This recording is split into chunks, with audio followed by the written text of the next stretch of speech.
పెడతా వెళ్ళిపో అడుగు.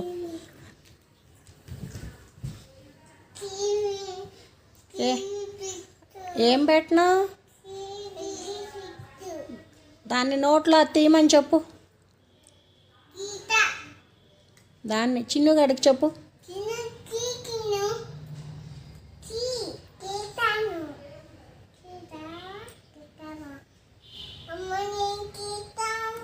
ఎందుకు పెట్టింది అడుగు. అది